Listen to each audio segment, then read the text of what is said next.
What is up, mother truckers? 4 days back to back talking to a camera. Look at me go.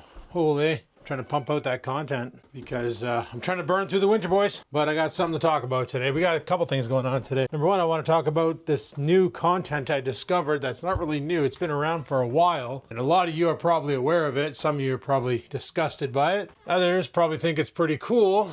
I, however, am on, surprisingly, the side that thinks it's pretty cool. So let's just get down to the content portion. And also today we find out when we go to martial arts if Coach pulled the trigger on leasing that property or if we're going to be still working out of his garage. We find that out today. So about this new content I discovered. So back in what, 2018 actually, to be honest, I bought a VR headset called the Lenovo Explorer. And I bought it because my coworker he had the HTC Vive. He played a lot of Vive games and he was constantly, like, when we were on night shifts and we were done handling all the emails and no calls are coming in because it's freaking nighttime, he'd message me and talk about VR. He'd basically talk about playing the game Loadout, which I have. It's basically like a PUBG game, but he'd also talk about playing Rec Room and VR chat. And it sounded really good, really good, really good. But at the time, I wasn't making much money working for the organization on a contract. So the pipe dream of buying a VR headset was out of the realm. Back then, contracts made substantially less than full-time employees. So come 2018, the Ontario government decided to pass a law, Bill C-68 or 168, that stated contract employees are now paid the same as full-time. So we got a substantial raise. So I was making a lot more money and I was like, you know what? My first paycheck, I'm going to buy a VR system. But I didn't want to go too expensive because I kind of like the penny pinch, and that is a fact. You're probably thinking, like, Adam, you just bought a $1,000 camera and a $600 VR helmet. How do you penny pinch? Well, what have I bought before that? Not too much. So haven't even gotten a new video card yet for the Acer Loser Nitro Suckface, and she's ready to take one. Anyway, so I bought this Lenovo Explorer. It was like $300 on Amazon, and it worked great, sort of. Played some Loadout. It was fun. Mainly played Beat Saber. And then one night he's like, oh, have you checked out VR chat? First he asked me if I checked out Rec Room, and I said no. So I tried out Rec Room, and Rec Room is like literally squeaker heaven. It's like 6-year-old kids running around shouting profanities. Just a horrible experience. So I kind of quit playing that. And then he asked me, he was like, well, check out VR chat. The content on there is a lot more mature. There's a lot more adults on there because it's rated for people 18 older. So I checked out VR chat, and yeah, it was kind of dumb. Like, I didn't understand it. It literally, a guy like me with social anxiety, I don't like large groups of people. And even in VR, even though I'm physically not there in the room, it still kind of irked me. Just gotta grab my headset here because I don't plan on coming back upstairs. Plan on just jumping in the truck when she's warmed up and heading off to work. So yeah, I didn't really care for it. And after that, I kind of didn't even pick up my VR headset that much. I just kind of let it dwindle until 2021 when my ex decided to buy her son a VR helmet for Christmas, the Quest 2. I got to try the Quest 2 out and went, holy crap, inside out tracking is amazing. It's so good now. This is awesome. Later on, I picked up a Quest 2. And then I started playing all my old games and some of the newer ones on the Meta Quest. It was pretty sweet. It was pretty good. I had a lot of fun with it. But then I went on a VR hiatus again because I couldn't get it to link to my PC right through the VR bridge, and I wasn't spending $100 on a cable. And then one day, I don't know what the hell irked me, but I decided, you know what, we got to get that VR bridge working. So I worked on it hard, got it up and running with the Quest 2, finally got logged in, started playing my old Quest games, or my old PC VR games, like Gorn and Loadout and Beat Saber. I have Beat Saber on the headset on the Quest 2 because it came with it. But then I decided to jump into VR chat. Let's see what this game has to offer now. Now, first thing I did into VR chat, I walked in, I looked around and went, okay, the lobby's different. And I went into a boxing room. Like there's 5 portals at the end of a corridor, which have like some main rooms in it. I went and checked them out. And I was like, this is dumb. So I hopped on YouTube and typed in things to do in VR chat. And lo and behold, a video pops up from a channel called Fillion is Lost. A little white-haired cat girl playing mini putt in VR. I'm like, oh, okay, you can play mini putt in VR chat. So I watched the video and then I'm like, okay, so she's basically playing mini putt, but then all of a sudden she gets a hole in one and she does a backflip. And I'm like, well, that's pretty cool.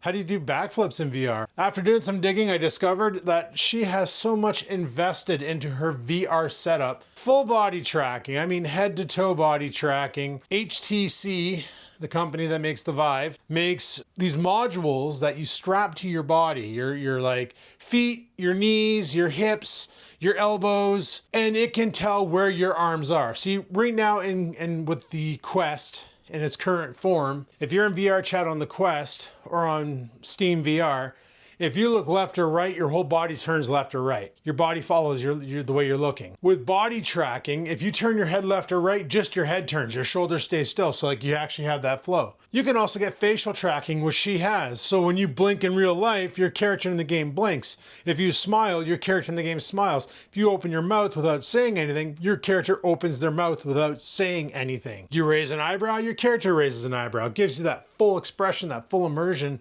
which is really good for content creators. I don't know any of the games that support full body tracking, to be honest. Only VR chat is the only one but I'm sure there's others out there, like probably some martial art game, Dragon Fist. I bet you it supports full body tracking, but the playroom you would need to be able to throw around martial arts moves against opponents and not drop kick a wall or kick a chair or a computer monitor would be insane. Because when you have that helmet on, you forget that you're in a room in your house. After about 5 minutes of being in VR, you think you're at that location. Your brain just gets completely remapped. Don't believe me? Go play some VR roller coaster games and watch how when you go down and then up, how you actually get that sinking feeling in your gut. It's pretty neat. Your brain gets confused because you're not moving, but as far as your brain's concerned, your eyes are showing movement, you're moving. So some people do get motion sickness in VR. I would assume, because honestly, it feels like you're actually doing stuff. So I'm going through this YouTuber's channel, watching all their content. They're playing bowling, they're playing billiards, like pool, 9-ball, 8-ball. They go fishing, and I'm like, holy crap, VR chat has a lot to offer. And then she shows a context menu where you can just search up worlds and create a portal so you and your friends can go to it for a private world, or you can just go to a private world on your own and play uninterrupted. And that's what she did. Well, she kept dropping this term and I didn't understand it. VTuber. Oh man, what kind of a VTuber am I? I'm like, what the heck, VTuber? So I Googled it.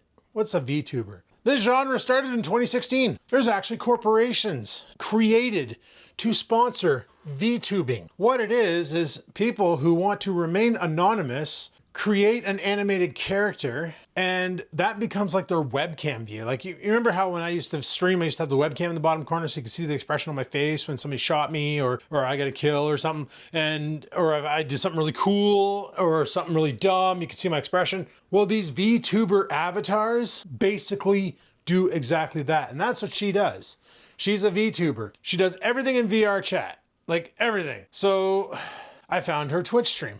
I decided to watch it the one day. And she does like what someone would do live, she does all in VR chat. So like she does a show called You Laugh, You Lose, where she's sitting and she's watching videos on YouTube. And if she laughs, she spins a wheel, there's a punishment, she has to do the punishment. And it's all in VR, which kind of makes me wonder if she's actually doing them because you can't see. She shows pictures of stuff, like one was eat a Carolina Reaper pepper. She shows a picture of the pepper before she eats it. She's coughing, she's dying. You can barely tell her voice is all raspy. She's like gasping for air, chugging water. Then she shows a picture of it afterwards with a big chunk bitten out of it. But when it's in VR, you don't see the pepper actually physically going to her mouth. So you don't know if it's actually real or not. You just gotta take it for entertainment value and not care, right? But everything that these YouTubers do in real life, she's doing it through this VTuber avatar. And the best part about it is she's 100% anonymous. Nobody knows what she looks like. When she's done, she has like tons of following. I think she has over 1 million subs on Twitch, or followers on Twitch. She has tons of followers on YouTube. She even said one time she was at the airport and she was talking to somebody and somebody recognized her by her voice and said, are you Fillion? And she's like, what? Who's Fillion? It sounds like a guy's name. You know, and she like totally threw it under the bus, but she got identified by her voice. So the fact that nobody knows what she physically looks like, she can just play that off. Maybe she modifies her voice on stream.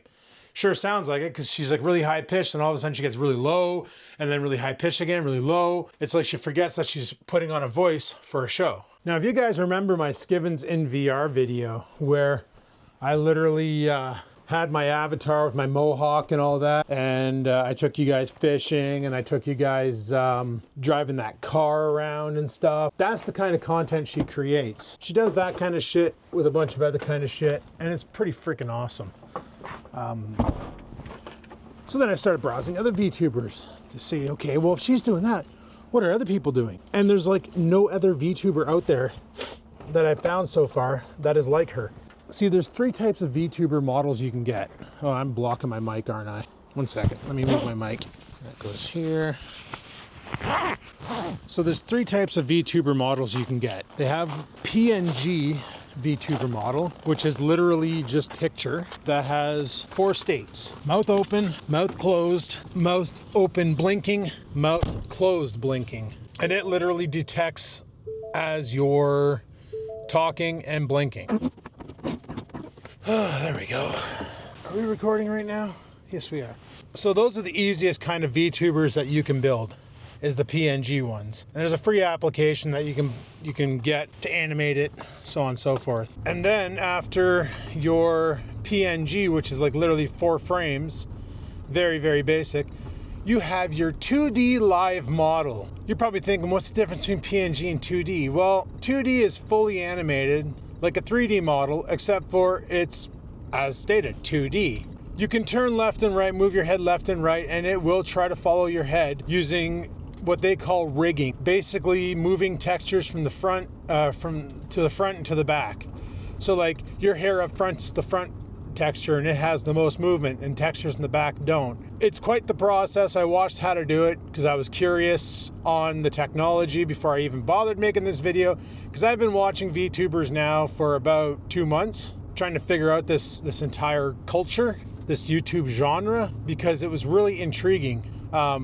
So there's a lot of work that goes into making those 2D live models. Like, they got to draw them physically by hand. A lot of them are hand drawn, and then they got to bring them into another program and rig them so they'll work with VTuber software to do the animations. And apparently a lot of people are using one called VTuber Studio, which, to my surprise, is available on freaking Steam and available on iPhone and Android operating systems. What a lot of these VTubers do is they use their cell phone to run the VTuber Studio, and then from there they basically stream it using the virtual webcam service in VTuber Studio to OBS, park it in the corner, set their cell phone up on like some sort of a cell phone holder or whatever aimed at their face, and that's how they generate their VTuber in OBS. Pretty cool stuff. The third way to do it is 3D models, live 3D models. Now this can be done through another program like OBS, VTube Studio has another extension for doing the 3D models, which is what my Skivens model was. It was a 3D model. I actually set that up on my gaming computer with the Skivens model to sit in the bottom corner, except for it's not rigged right and it's not picking up mouth movements, but it does move with me as I'm moving around. So that's kind of cool that it's fully interactive. I need to modify the model so that the mouth actually moves when I talk, but I could become a VTuber. Not really, because I'm not really that anonymous. I've been broadcasting my life for 15 years on YouTube, but theoretically I could put that in the bottom corner and use my cell phone or use my webcam to monitor, to manage it. If I could get that webcam working right. It keeps cutting out on me. Holy, this truck is frozen stiff. So I went and watched a bunch of other VTubers and went, holy crap, these guys are nothing like Fillion. Everybody uses the 2D models. They're parked in the corner or in the center of the screen. They start off their stream with just chatting, where they just chit chat about whatever and thank people for subscribing and all that nonsense. And then they play a video game and then they end stream. Fillion is the only one who does like this full interaction, like a real life live stream, and then sometimes plays video games, but usually stays in 3D mode the whole time while doing it. And that's why I gotta appreciate that kind of content, because it's very, very, very freaking unique. But the one thing I gathered from the VTuber community is they have a lot of social anxiety. And I can respect that because I have social anxiety. It takes a lot for me to go out to the bar on Friday night and hang out with my friends, because I don't like being in places where it's an uncontrolled environment. You know, somebody just wants to pick a fight with you and they come up and they pick a fight, Will that ever happen? Probably not. I'm just worried about if it did happen, what would happen, you know? Not if I'd lose or anything. It's just something goes wrong in a fight and you get a murder charge. Like, you got to be careful when defending yourself. You know, you don't want to take damage, but you got to not deliver too much of it, because if you end a life, you're in prison. Your life is over. I don't really like going to bars because people get drunk, they get stupid, they act a fool, and I don't need that in my life. So that's always on my mind about being in packed places. That, and I don't like being in packed places because you can't move, you can't breathe, you can't do anything. It's just annoying. And a lot of VTubers are that same way. So this gives them a chance to create content without being exposed and people running up to them and bothering them when they're out doing simple things like their groceries or getting gas or whatever the case may be, right? Mind you, I don't have that problem. I'm a small channel. I've only been identified like maybe a handful of times in the real world, and it's not that big of a deal. But these guys are huge. You know, another thing that VTubing offers is there's a character on there called Iron Mouse, and she has an illness and an immunity dysfunction. She can't be around people because it puts threat on her health. She has a bad immune system, so she literally is stuck in her room all day long and can't do anything. And for the longest time, she didn't know what she was going to do to contribute to society. And then along came VTubing, and now she's the #1 most subscribed person on Twitch. And she does a bunch of crazy streams and a bunch of fun things and has a good time with it. But of course, there's a lot of people out there who will talk shit about VTubing because it's just a bunch of anime girls with their boobs out and say that people are simping over them. And that could very well be the case because people simp over anything. Look at OnlyFans, right? But it's just a different style of content. And like, I've never watched anime growing up. I never really got into it. I think I've watched maybe 2, maybe 3 series worth of animes back when I was with my first girlfriend there, the first one from the vlog series. And then after that, I just kind of didn't bother watching anime because it's not my style. I don't really care for it. Like, the artwork is cool in that, but I just never got into it. And I still don't think I'd get into it even though I've been watching VTubing. It's just not my thing. It's never been my thing. Just watching these VTubers is kind of fun, but at the same time, I'm good. Anyway, guys, I'm almost at work, so I'm going to shut this down here, and hopefully I remember what we were talking about after work, and we'll pick it up then. All right? All right. Peace the frig out. Alrighty, guys. The work shift is over. Time to go home. What the hell was I talking about 8 hours ago? I'm pretty sure I was talking about VTuber models. But one thing I wanted to bring up was, I mentioned it to my buddy Liam. If you guys watched any of the live streams that I've had with him, he's an artist. His channel on Twitch is called Liam Animates because he likes to do a lot of Twitch drawings, and he's really good at it. Like, I didn't realize how good he was until I watched one of his art streams and saw him just bang out like an alien creature in like 2 minutes, and it was actually high detail, and I was like, holy shit, like this guy can actually draw really good. So I told him, I'm like, you know, I don't know how you feel about this, but there's people out there that are VTubers and they commission people like you to draw them anime model. And like, when I first looked into this whole, okay, people were talking about commissioning anime, and they're like, oh, and this is the person who I commissioned to do my model. So I went and checked them out. Their starting rate was $4,000. I was like, holy crap, they're getting $4,000 to create a 2D model and rig it? That's insane. So I told Liam, I'm like, bro, you should get into that market. Like, that'd be amazing for you. That would do really, really, really good. But he's like, no, I don't want to get into it. And I don't blame him. And there's a lot of drama going on the VTubers with that. Apparently people are like, they'll do a commission for a new model, and then the person doesn't come through, and then they lose out on the money, and they're trying to fight to get their reimbursed and all that. And I'm a firm believer in paying for a product when you get it. And some people will be like, all right, well, I need money down now. And I'm thinking, like, it's not costing you material, it's costing you time to do it. And if you don't get it done, why should I have to pay because you can't get it done? If you tell me you're going to get it done in 3 months, and 3 months later it's not done, and I gave you $1,000, I expect that $1,000 back because you can't follow through with your contract. And I guess it's just me, I guess. I don't know. Like, I've never commissioned an artist before to produce anything, so I really can't say much about it. If any artists are in the chat right now and can comment if they've ever commissioned an art project, if you always ask for a down payment before even starting? And if you've never completed it, did you ever give them a refund, or did you just tell them, sorry, that was a down payment and you're screwed, blue tattooed? Like,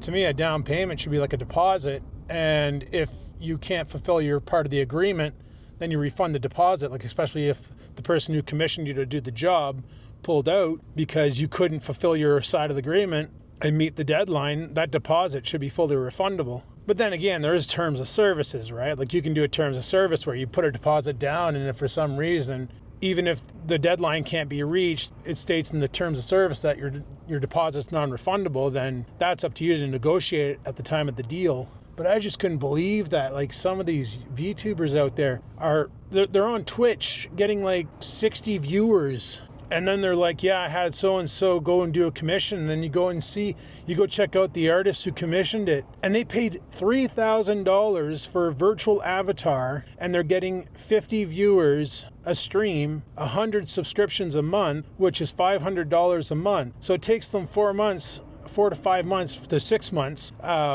minimum, 6 months minimum pretty much, to recuperate from buying a picture pretty much that's animated. Like, I don't know, it's kind of crazy. But I guess the whole nice thing about, the only thing I can think about VTubing being nice is you really want to make content, but you're self-conscious about the way you look or the way you sound or the way you, I don't know, you're self-conscious about yourself, or you want that anonymity where nobody knows who the heck you are, so you hide behind an anime girl picture or an anime boy picture or a dog or whatever.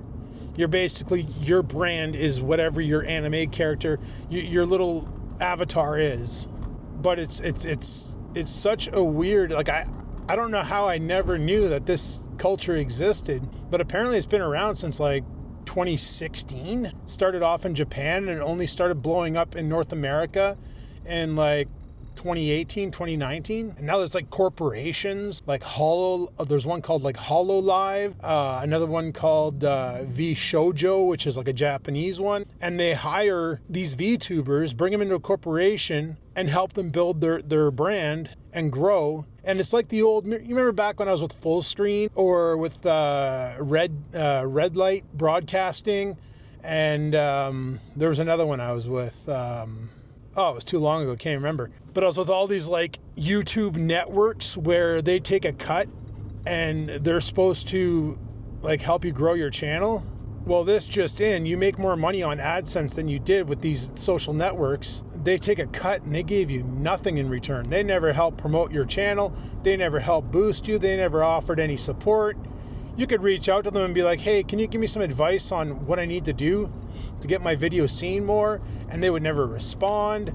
All they did was take 30% off the top and just leave you high and dry. I remember when I left Full Screen, when I got kicked out of Full Screen because I wasn't getting the view count they wanted, so they booted me out. I was all like, oh great, now I'm going to be like not making much money because apparently you don't make much on AdSense. And it turns out all of a sudden I was making like an extra, at the time, $30 more. Not a lot of money, mind you, but still $30 more on AdSense than I ever was on Full Screen. So what was the point of being with this multi-channel network? Like, the only bonus it gave me was it got me monetized without meeting the YouTube requirements. And I think that was the thing that appeased to a lot of people with these MCNs, was you got to monetize your channel without having to meet the requirements. But mind you, back then, anybody could monetize. That was before YouTube adpocalypse hit, and they pulled monetization away from everybody, and then made their new credentials of you need to have at least 1,000 subscribers, 4,000 hours, and posted like 10 videos. But yeah, like, I don't know, man. VTubing is quite the weird thing, but some of them I find super entertaining, and some of them I just can't be bothered. Some of them I just find they're preying on simps. Like, literally, it's just, they have like a big boobed anime avatar and they're being all ditzy and like being all inappropriate, like borderline Twitch guidelines breaching, disgusting, and they're racking in subs because these simps think this cartoon wants them. Like, bro, don't fantasize over pixels, just chill. But also remember, on the other end of those pixels, just like on VR chat, there is a person there. there's an actual human on the other end of that. Unless there isn't, because apparently there's also AI VTubers out there. But there is a person there, so don't be hateful. But at the same time, don't be simping. Frig's sakes, this simping behavior needs to stop. These white knights need to stop. It's getting a little bit too much. Just a little bit too much. Anyhoozle, I'm almost home, so I'll chime back in when I get there. Peace the frig out. Alrighty, we're home. Ooh. They say you know you're old when you get out of your vehicle or you sit down and stand up and you start making dad sounds, and I'm pretty much there, so I guess we know I'm getting old. I saw the mail guy come by today. He set off my webcam alarm. What have we got here? Something from the bank, something from the bank. It's probably information on my investments, because I do that because I'm a responsible adult and I'm trying to invest in my future so that when it comes time to retire, I'll have boatloads of money and I can go and buy a house in Florida and retire there in the winter so I don't have to deal with this nonsense anymore. That'll be fun vlogs. I'll be like 65 years old. Hey guys, what's up, mother truckers, eh? All friggin' old as shit. I'll get a camera mount for my walker. That'll be dope. That'll be freaking dope. Oh, did I remember the tripod? I remembered the tripod. I can screw that on the bottom of the camera. Right freaking meow. Yeah. Okay, guys, let me explain what's going on. We're going to start daily vlogging, okay? We're going to start daily vlog until I get sick and tired of it, because I honestly don't know what to do with my life. So I figured we're going to just daily vlog. We're not bringing back Vlogging Life. Holy crap, I'm not bringing back that freaking name. Going to keep it Skivens, but we're going to start doing the old daily vlogs again, just like we used to do back in the day without changing the name and rebranding with my goofy face. So we're going to keep the Skivens name and the Skivens brand, except for we're going to try doing some daily vlogging like we used to do. And I'm going to try and make it interesting. It probably won't work, but we're going to try. We're going to do our best. So tonight we're going to go to martial arts. I won't be able to film in there. That's fine, because I'll be too busy doing martial arts things. But we're going to film the drive down. We're going to do some training. And afterwards I got to go to No Frills, because I got a meat order. And I got to go pick that up. And then after that, we're going to come back here. So right now, I got to go take a big old dump. And I'll talk to you guys in a bit. Peace.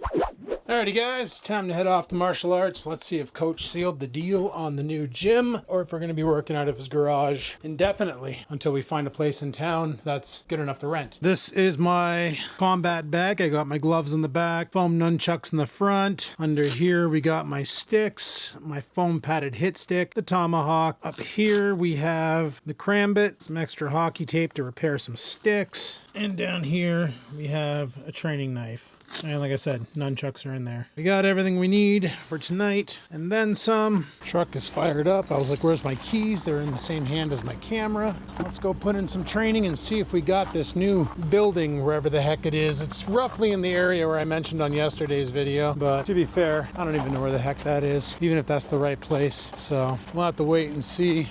Hey, you gonna look at me, camera? Hello. There we go. So let's get in the truck. Booty boo, booty boo, booty boo. I know the door's ajar. Get you guys on the tripod mount. Let's get off to training.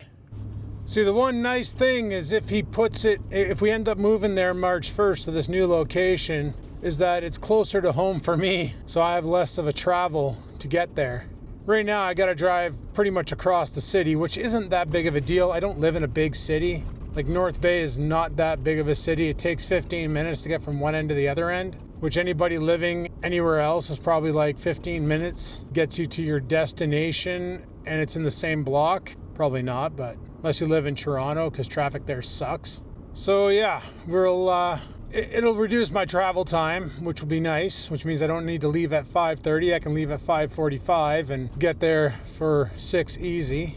Have time to get in there and do some jumping jacks to warm up before we start throwing down. Because this here fight club, he doesn't have us doing he has us doing like limb conditioning so that, you know, you get used to getting hit. But he doesn't have you like when I joined a kickboxing class back in 2006, it was boring. I didn't like it because we didn't focus on fighting. It was literally kick fit, if you will. You do a burpee And then when you're back on your feet, you do jab cross, and you do a burpee, jab cross, and you did that for 2 minutes straight. You're pretty much dead after that. And then you would do like side to side jumps using only your ankles to throw you around. So it was like a real heavy calf workout. We never actually did anything combat related.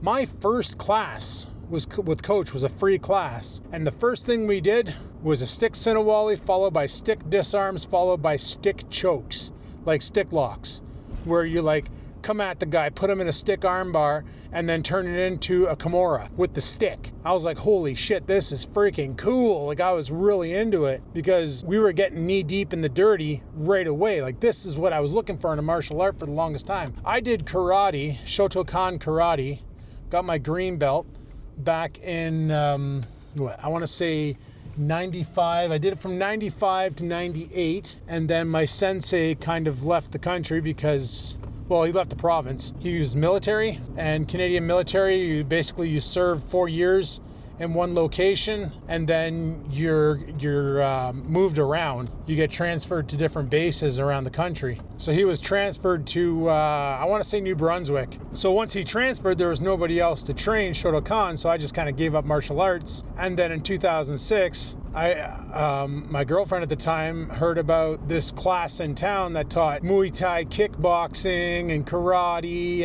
and jiu-jitsu and all that. And it was pretty cheap. It was $50 a week. And it gave you a pass to everything, so you could experience whatever you wanted. So I did the kickboxing and the karate, but the kickboxing was kick fit, and the karate was nothing but katas. There was never any combat involved. And I did the weapons training, which was katas with a bow staff. There was never any combat involved. There was never any real life situations.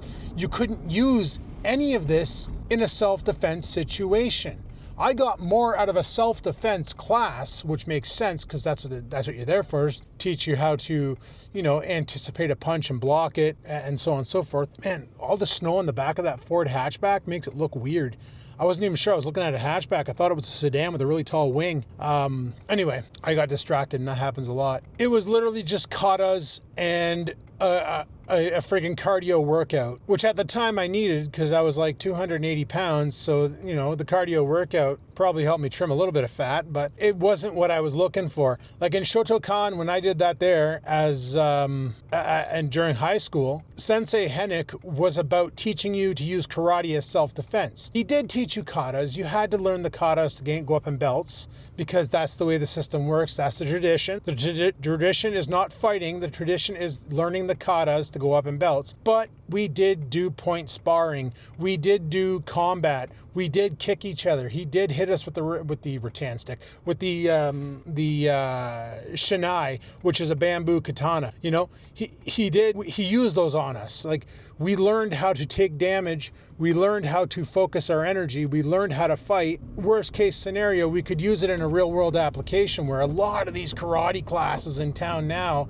are just, the term McDojo gets thrown out there, and it's so freaking valid. They're just straight up McDojos. You go in, you spend a bunch of money, you get belts, but you don't learn anything. And then somebody finds out you're a black belt in karate and comes at you, and you can't do anything because all you know how to do is dance. Coach isn't like that. If you're not worthy of a grade increase, he will not give you the next level belt. Doesn't matter if you've been there 5 years. If you've been there 5 years and you have not improved one bit, you're going to be a white belt till the day you die. And that is the Arnis way. Now, he did tell me there is one guy that in Toronto that teaches Arnis that he is running pretty much a McDojo. He is leveling people up, and their form sucks, and they're not that great. And I've had other students in the class tell me like these people have been to other seminars and they've seen them, and they're like, they're stick watchers. That's what when you're doing like Sinawalis and stuff, you're supposed to look at your opponent's chest, like just like boxing, right? You look at your opponent's chest so that you can gauge the shoulders. You can basically predict what he's going to throw, so you know what to defend against.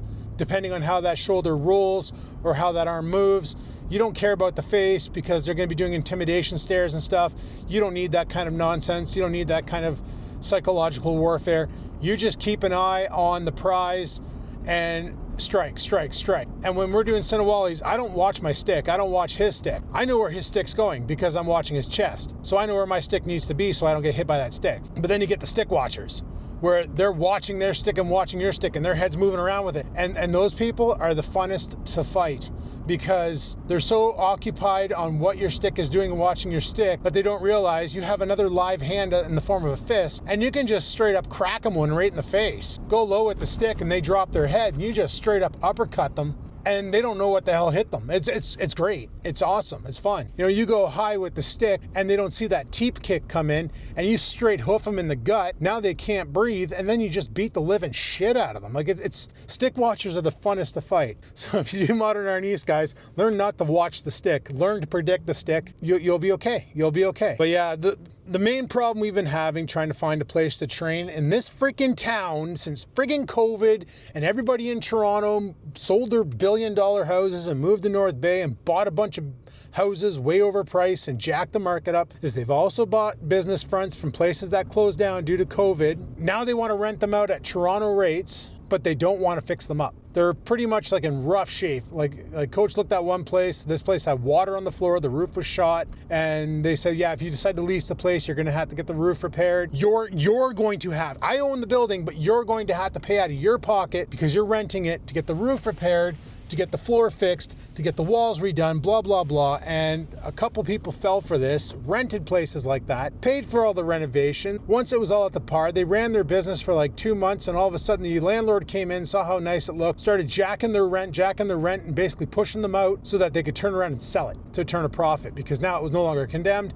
Now it was all cleaned up and good looking. And this is the scam they're doing because they realized they don't want that market. They thought it'd be a good idea, but it was a bad idea. It was a bad investment. And their return on investment sucked because once COVID ended and people could start businesses again, everybody figured out a way how to do it online. They didn't need a storefront. So they were like, well, no, I don't need a storefront. I can do it all online. I can just put up a website, show my products, and ship it all from my house or drop ship it or whatever. Like, they don't need a storefront anymore because they found another way. They've adapted. So every place that Coach looked at was like, yeah, we want like $3,000 a month, plus you got to pay for this, plus you got to pay for that, and you got to pay for the snow removal of the sidewalk, and you got to pay for all this bullshit. Oh, you also need to like fix the roof and fix the floors, and the plumbing in the bathroom shot, so you got to get that fixed too, and we're not paying for any of it. You got to do it all, and no.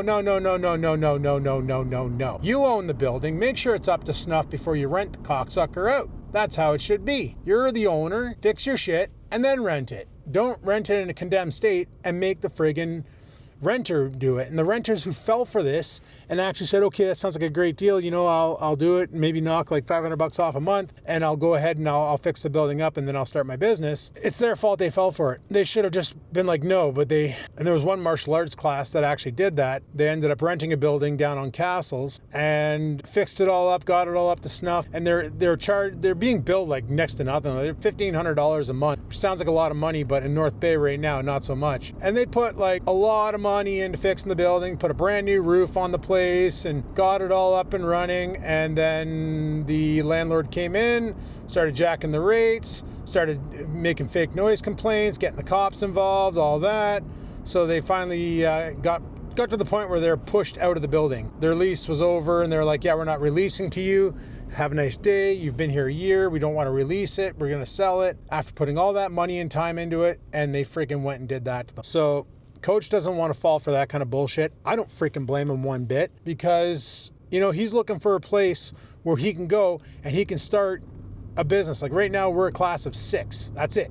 We're a tight-knit group. This is great though, because we get a lot of one-on-one with Coach. So we get a lot of like advanced training. We get to actually get our technique critiqued. He shows us ways that what we're doing wrong and how to perfect it. And because of this, we're advancing at an exceptional rate. You know, we're able to move up faster. Me, myself, I wasn't confident in my skill set until going to these seminars like the Sudbury School and the Cambridge School, and training with people from other classes that are a lot more dense with a lot more people, and realizing like, holy shit, maybe I am good. Maybe I actually know my shit. Maybe I'm not that bad, because we get that more one-on-one training with Coach. So that's one thing that's going to suck, is that if he buys this place, there's going to be more students in a class, and he is expecting us higher grade people soon to be green belts. Right now I'm a blue belt, and the grading in Arnis is a little bit different than the grading in why are you stopping? Okay, because that person stopped. Thought they were doing that thing. The one night somebody stopped here to let me turn, and another car was coming, like what's happening right now. And I nearly died because they were driving a truck and I couldn't see past them, and I almost took out a sunflower. But yeah, so it's going to take away from a lot of that one-on-one because he'll be too busy watching everybody. So if there's like 20 people in a class, it's going to be less one-on-one, and we're going to have to try and help out too with the teaching. That's what he said. Holy shit, that's black ice there. Awesome. I have no traction. There we go. I found it. But anyway, guys, I'm almost at class. Once class is over, I'll come back out and I'll let you know what the verdict is, if we're moving to the new location or if we're staying put where we are. I'm hoping we're moving. It'd be freaking nice if we're moving. Anyway, guys, peace the frig out. Alrighty, guys, martial arts is done for the night. We did a lot of cool stuff. We practiced some single Sinawali in the beginning, and then we got into some stick locks, some stick wrist locks, and a really interesting stretching choke that friggin' sucks, and my neck is going to be stiff tomorrow from that one. But we'll be all right. We'll walk it off. So yeah, chatting with Coach about that place, and turns out it's remember the scam I was telling you about, where people are like renting out buildings and then they want you to fix it all up with your money, then they put you on a 1-year lease. It's another operation like that where they're offering, like, the deal sounded really good. It was like $2,000 a month, plus he has to pay for the utilities, mind you. But $2,000 a month, but he has to fix it up. He's got to fix the flooring, and he's got to fix the walls, and the roof was fine on it, but there was an issue with the electrical that he'd have to get somebody in to look at. So he does all the work and fixes up and brings it up to code, and then you're on a 1-year lease. Once the lease is up, you got to renegotiate your lease. So when you renegotiate your lease, they can increase the cost, or just say, no, we're not leasing it now, we're considering selling the property. Are you interested? Well, you just finished putting a bunch of your money into it, and they scammed you out of that, and you're pretty much screwed. So he wasn't aware of that going into the deal. The individual said, yeah, $2,000 a month. And they did mention that, like, yeah, the floor needs to be resurfaced, and the wall, there's some damage on these walls, and there's no drywall here and stuff, and he wasn't concerned about that. But then they're like, oh yeah, but then there's electrical. And he was like, okay, no problem. He's like, so if we move in March 1st, you'll have that all taken care of. And they said, oh yes. So then he did some more research on it, and his buddy was like all gung-ho. He's like, yeah, let's get in on it. Let's do it. And then he called them up and was like, well, okay, well, what do you mean I got to do all the fixing? That wasn't part of the deal. And they were like, well, if we got to do all the repairs before March 1st, then we got to up the rent. And they're going to charge him like freaking $3,500 a month, because now they got to do all the work and not him. And he was like, North Bay's in shambles for businesses. And like I said, this happened to my friend. She started a business in town, a hair salon, ran it for a year, did all the upgrades in the place, really made it look good, fixed the lighting, got the lighting up to par, made the inside look great, really detailed the shit out of it, brought the plumbing up to code and all that. Year was up, and rather than renewing the lease, they're like, sorry, you'll have to find somewhere else to conduct your business.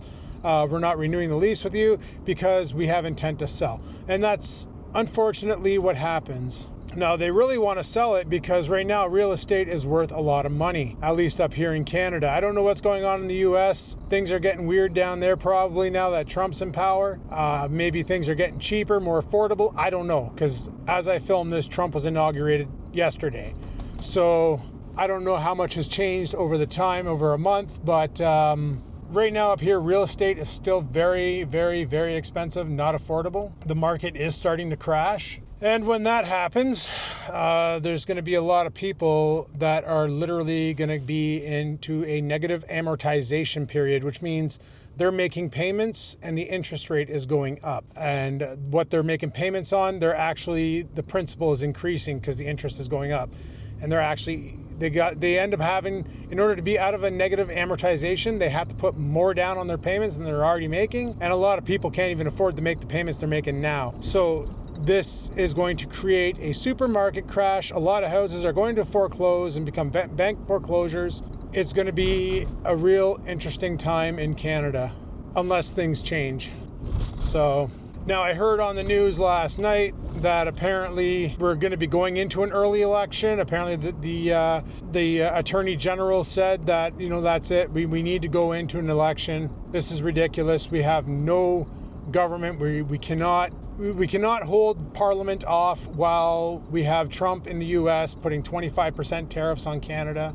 This isn't right. We need to do something. So Trudeau stepped down. You probably already seen the news on that. Trudeau resigned until somebody new can be appointed. Honestly, would you want to be the runner-up for a party to know you're just going to serve it for a couple months before you're voted out? Everybody in Canada wants Pierre Poilievre, and everybody wants the Conservatives in. Maybe like 20% of Canada will vote Liberal because that's all they ever vote every freaking year. It's all they know is Liberal. Some people are like that. They just vote for a party because their parents voted for that party, their grandparents voted for that party, so they vote for that party. They don't even know what that party stands for. They don't do any of the political, like, they don't really look into what the parties stand for and what their policies are, right? They just vote for them because that's what their parents did and that's what their grandparents did. That's fine. At least they're out there voting. I appreciate that. They're taking their time to go to the ballot and making their voice heard. I appreciate that. I appreciate everybody who goes out and votes when it's time for election time, because honestly, there are countries out there that don't have that choice to actually go out and voice your opinion on who you want to lead your country. There's countries out there where that's appointed and you're just to deal with it and you have no choice, no say, no nothing. That's your leader. Deal with it. You don't like the way they lead? Well, in some countries, that's a criminal offense to talk like that. So we got it lucky here with democracy. The U.S. elections are different than Canada. We're a parliamentary democracy, and the U.S., I believe they're electoral democracy. I believe that's the term of it, where one person gets in, and that's the only voice that's heard, and that's what you deal with. We're up here in Canada, you know, if you're a majority government, your voice controls everything. But if you're a minority government where you're not in full power, and then you have a bunch, like for up here we have like the Green Party, the New Democratic Party, the Conservative Party, and the Liberal Party, and in Quebec, the Bloc Québécois. So we have all these different parties. So when you have a minority government, you do have one primary party, but all it takes is for the other parties to chime in and be like, no, we don't want that. And then it gets overthrown. If the majority of the minority parties vote against it, it's overthrown. Game over. If you guys are wondering what I'm doing, I'm going to pick up my meat order right now, and then we got to go home. So looks like we might be going into an early election, which could be very, very, very good, because right now we need somebody who's going to represent Canada and do the right thing and try and work with Trump on these trade wars, because honestly, a lot of Americans are like, yeah, tariffs on Canada, that's going to teach them a lesson. But honestly, it's going to actually hurt you guys in the long run. It's going to hurt us in the long run. We're both going to suffer from this in the end, okay? These tariffs are not the answer. We've been trading with the U.S. for a long freaking time. We need to work this out. We need to solve this. And having Trump basically say like, well, we don't need Canada. We'll do it all on our own. And then having Canada be like, well, yeah, well, fine. We're just not going to sell your American alcohol in Canada. And we're not going to send you oil. And we're not going to do this. And we're not going to do that. And we're not going to send you minerals and stuff. All it's going to do is create tensions between the two countries. And it's not going to be good. It's not going to be good. So we need to be friends, guys. Canada and the U.S. need to ally up. We need to be friends. We need to work together. We need to get this shit solved and resolved. And for that, we need Parliament back in freaking session. We need a working government, because right now our Parliament's kind of sleeping. They're on hold. They're on vacation until they sort their shit. What do they call it? Prorogation. They're on prorogation. We got no leadership right now. It's friggin' horrible, and we need that resolved big time. Hopefully this all gets resolved soon up here in Canada. Hopefully things get better. Things always get better when they get bad, right? Things got to get really downright dirty. I myself know that. I've been through some tough times. I probably didn't show it on the vlogs, but maybe I did back in the day. I went through some dark times, and I know I was filming during those times, and things are finally looking good for me. I'm finally in a state where I'm somewhat pleasant with life. I'm happy with life, minus this cold weather and nothing to do bullshit. But come spring and summer, I'll have tons to do on the weekends. I'll be looking forward to them, whether it's traveling down south to go hang out with Bloke, or whether it's testing out the new camping setup and then modifying it and coming up with new ideas and things. I'm also still at a lost cause of, do I upload every day or do I upload Monday, Wednesdays, and Fridays? I'm thinking I'm going to do the Monday, Wednesdays, and Fridays thing for the time. Oh, frig, there's Derek and RJ. The guys in the truck beside me, in the Chevy beside me, coming from my class. I didn't realize RJ lived over here. I don't even know if I'm parked in a parking spot. I really don't care. There's nobody here. All right, I'm gonna go inside, grab my shit. I'll be right back. Alrighty, guys, we are back. I don't know what the hell I did to my microphone. It was flashing green.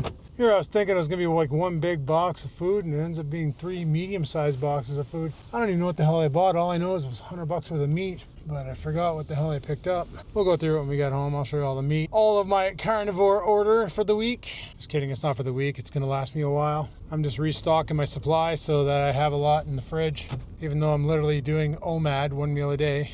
We're not moving to a new location. We're staying where we are. Coach wants to start another 6-man class. Could be for the best, but the problem is he needs to do some changing around in there. Like, he's got a heavyweight bag hanging off of a chin-up bar in one end of the class, and it's in the way. Like, tonight he had me standing by it, and I kept hitting it with my sticks or elbowing it and shit. Like, it's in the freaking way. It needs to go. But whatever.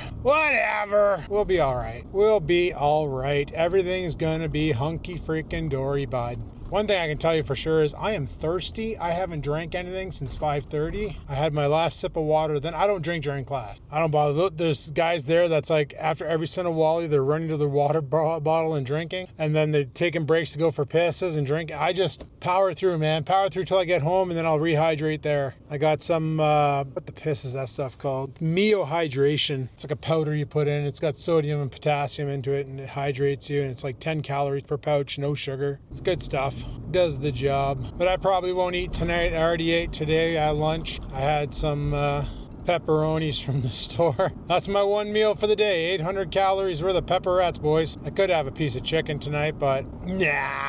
I'm not even hungry. Like, I feel fine. Everything's fine. We're all fine here. Everything's good. But yeah, like I say, I'm hoping this summer things are a lot funner. We do more stuff. I do want to look into either talking to a company in town about getting a roof rack put on the topper. But I'd also like to find a way to take the topper off myself so I can do a video on like fixing it, because there's a lot of stuff that I'd like to do. Like, I'd like to paint it to match the color of the truck. But then I'm like, do I really want to do that and have the sun beat on it and get super hot in there during the summer? And keeping it silver might be a good idea because it kind of reflects the sun. I also thought about mounting two 300 watt power supplies on the roof of the truck, but then it's like, come winter, all the snow sits on it and wrecks it, and I could put a layer of acrylic on top of it, I guess, but then that scuffs over time, and then that reduces the efficiency of the sun hitting the solar panels.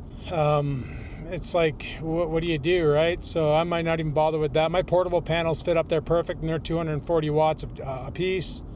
So just loading them up top, I should be fine. But like, I want to play with the bed setup. Like, I might leave it the way it is, but I might even shrink it down to like the size of a instead of being a double, make it like a twin. So then I got more leg room in there.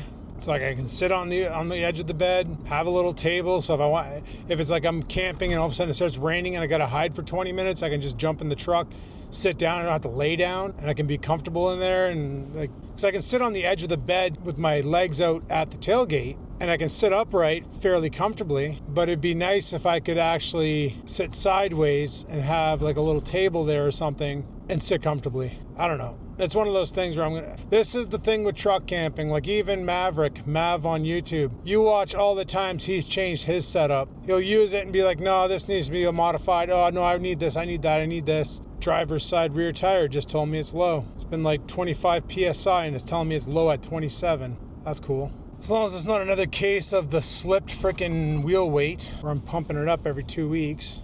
Otherwise, I guess it's back over to Cal Tire so they can friggin' fix it. So yeah, it looks like we're going to be staying where we are and things are going to change. This Saturday, it is the sake ceremony, which is why I don't know if I'll be filming this Saturday because of the sake ceremony. I don't know what's going to happen. We're training in the morning, ceremony's at noon, and then we're training in after the ceremony, and then we're going out for dinner, hopefully Buzzy Burgers, but they want to go to Okinawan sushi restaurant, and I really don't need those carbs because I'm on a mission, and those are carbs on carbs on carbs on carbs. At least at Buzzy Burger, I know I can get ribs and chicken. Just tell them to hold the fries, or if I get fries, I'll get sweet potato fries so they're not as starchy. Sweet potato fries don't affect me as bad. If I eat regular potato fries, holy, I'm a fart machine gun. Anyway, guys, I'm almost home. We'll go do a meat review. That sounds funny. And I'll talk to you guys when I get there. All right, peace out. Alrighty guys, welcome to the meat review. So we got some steak. Can you believe that they charge $16 for that? But I got it on sale, so that's all right. I got it on for, they wanted $16.84 for that chunk of meat. I got it for $5. And I got 4 of them. I got tons of steak, guys, tons of steak. I'm gonna keep one of these out for breakfast. maybe, I don't know. I'm gonna keep one of these out. I'm gonna freeze the rest because that just feels like the right thing to do. And that's what was in that box. So that can go in recycling. Then we got some ground chicken because I want to make another, I want to make one of those pizzas again. And I got 4 packs of ground chicken. They're $4 a piece, regular $8, half off, decent. And then in this little box here, we got some fast fry steaks, great for like steak sandwiches, but I won't eat them like that. Got some split turkey wings. These are really good. 1 pack of this is like friggin' amazing. I don't know what the nutritional value is on it because the idiots put the friggin' price tag over top of it, I think. Split chicken, another split turkey. We got 2 packs of these, so that's awesome. Put that in the freezer. This box is empty. Go in the recycling, nice. And then we got another big box here full of meat.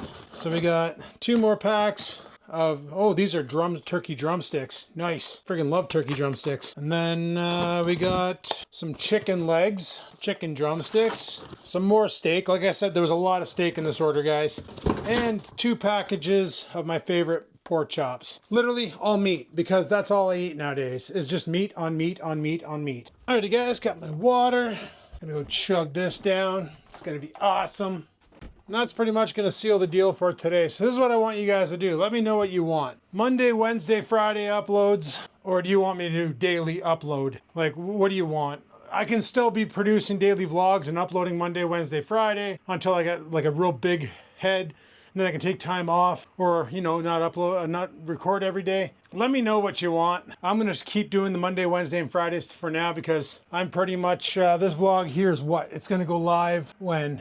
Where is that? Over here. So this vlog is going to go live on February the 7th? Yes, February 7th. And if I have vlogs that are like uploaded on like February 10th, 12th, 14th, 17th, 19th, and 21st, I can just move them back. It's not a big deal. I can just reschedule them. Not a big deal. So I'm going to keep carrying on with doing what I'm doing now with the current upload, and then you guys decide. We'll do a little poll and see if the current schedule is good or if daily should be the new thing until I get sick and tired of it and then go back to a different style of video. Also, every day might not be a daily vlog. There might just be a video in there of something. But let's try and do, instead of vlog every day, a video every day. Or a video every Monday, Wednesday, and Friday. And then potentially commenting on comments on Sunday. Yeah, we'll go with that. And then, so you let me know what you want. A video every day, or Monday, Wednesday, Friday, and Sundays commenting on comments. Let me know in the comments down below. Until next time, guys, live it to win it. Peace the frig out.